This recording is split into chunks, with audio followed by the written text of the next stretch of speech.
Hello and welcome to SiddersBakedGoods. Today we're going to be stepping back from baking and I'm going to be showing you how to make maple syrup.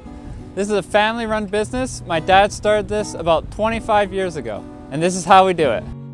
This is the sugar bush. In our sugar bush we use tubing instead of buckets. This is the main line. All tubes from all the trees and all side tubes will end up going to this main line all the way down to the pump. This is line 3. We have 6 lines in total that go off throughout the whole woods because we can't just bring the big tube everywhere. And off of these smaller tubes, we end up getting these little tubes that go to each tree. About 2,000 taps throughout this entire bush. We walk through the bush. As we find the trees that need any taps, we'll cut the blue tube, clamp this down first so that it doesn't run away from us. Put this bit in between the two things and push it back together. Once it's back together, we gotta make sure that this little bit is pointing down because we want this tap to be as tall as possible. We want gravity to help us so that our pump doesn't have to work so hard. This is the spile. That's what I was talking about earlier with the 2,000 taps throughout the whole forest. This is called a drop line. We put the spile in the tree and drop lines connected all year round, and it just goes in like this so that it's not getting damaged or anything through the year. Then we drill into the tree, put it up, hammer it in, and then it should all go to the end. Each one of these lines should only have, like these small tubes, should only have anywhere between 5 and 10 taps. We don't want to go any higher or we start losing vacuum in the pump. A tree at 10 inches is a 1-tap tree. Every 5 inches past that and you get 1 extra tap. So 10 starts at 1, 15 is 2, 20 is 3. Our biggest tree will be about 25 inches big. Okay, so this is our pump system. This is our electric pump system for the belts and our gas one. So whenever the electric isn't working, we have to go back to the gas. All it does is it takes these belts, runs it through, uses this thing over here to create a vacuum. While this is making a vacuum, it gets about to 20 pounds is what we're looking for, 20 to 25 pounds in that big black tube we were talking about. It filtrates some coolant to make sure that nothing goes wrong. And then it goes over here into our tank. This is where all the pump is sending it to. This is one valve and the other. This is the main tube. This one connects to line 1 so that we can test if any problems are in different lines. All we do is we put this open and sap will start coming into here.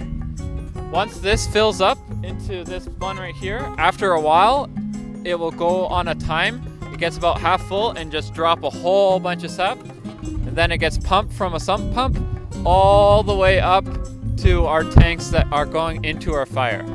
You can't be pumping when it's any minus degree Celsius because any frozen line will increase the pressure. So you'll go from 20 pounds to 25 to 30, and then it will skyrocket and blow fuses out in the bush, and you'll have to find it because your pump system will go down to 0 pump pressure because all you're doing is sucking in air at that point. So you got to make sure you turn this off when it gets cold and turn it back on when it gets hot. So these tanks up here are our main tanks that are running into our evaporator.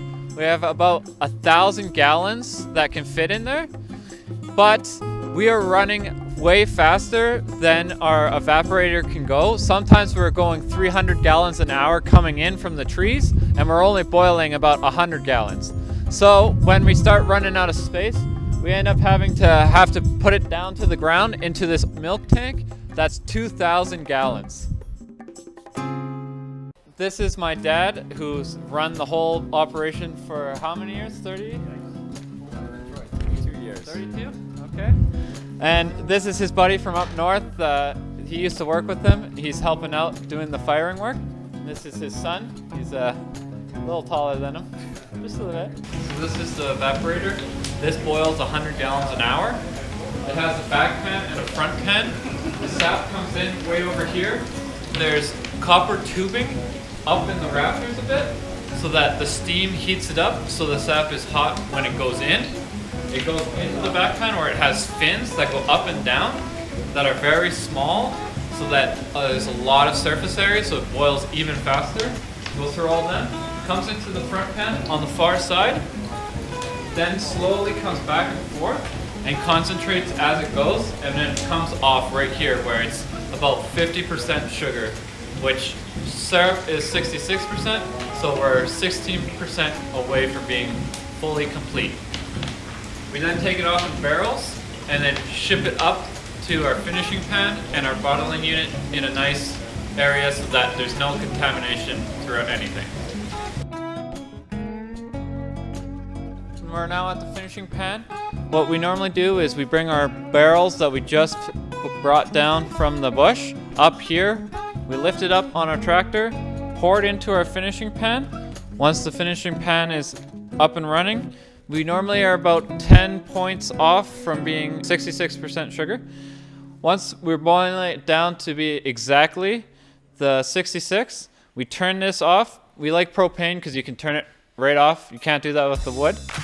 Once we're done with that, we will be putting it into our little thermometer tester. When the thermometer on the front and the thermometer inside the syrup is the exact same number, that's when you know it's 66% sugar. This is a nice handy tool because it takes into account heat. So if it's cold syrup, you can still get the 66, and if it's hot syrup, you can still get the 66. The old way is to use a refractometer, which uses light to get the 66%, but you only can do that hot, which can be a problem if any of your syrup cools down. When we're putting it through this filter press, we need to put some clay in there.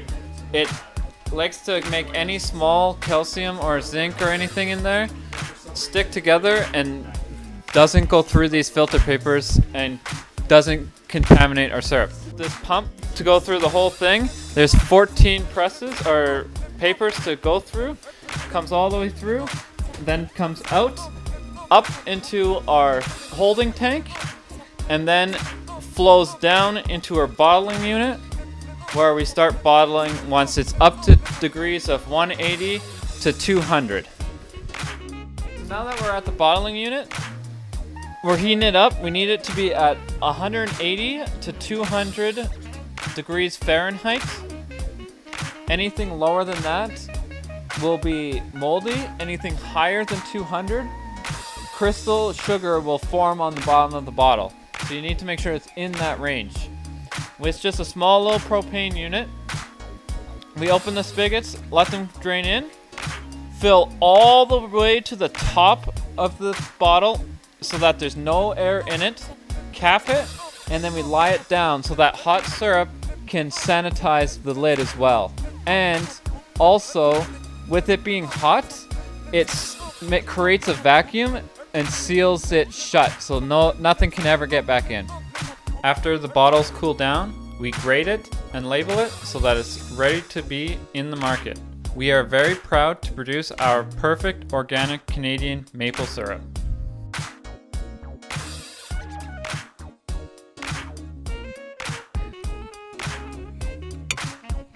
Come, Mr. Berry.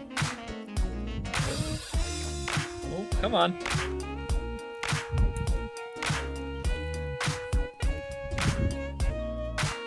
Okay, sorry, I can't talk right now. Just keep going. Thank you for watching. Please like and subscribe. You can follow me on Twitter, Instagram, and Facebook. I even have my own website. Thank you, and have a nice day.